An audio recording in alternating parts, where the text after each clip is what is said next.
அண்ணா மயில்சாமிண்ணா, ஏன் தம்பி? அந்த கேட்டு வேலை செஞ்சோம்ல, அது எடுக்கிறதுக்கு வண்டி வருதாம்மா, வந்தால் ஏற்றி விட்டுறலாம். சரிங்க.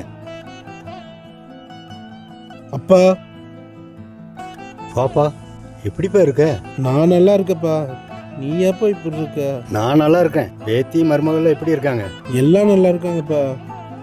நான் தான் நல்லா சம்பாதிக்கிறேன், நல்லா வேலைக்கும் போயிட்டேன். உங்கூடயே வந்துருங்கப்பா. இப்பவே உன் வீட்டுக்கு வந்து சும்மா உட்காந்து சாப்பிட சொல்றியா? உடம்புல தெம்பு இருக்கிற வரையில உழைச்சி சாப்பிட்டுக்கிறேன். வாங்கப்பா.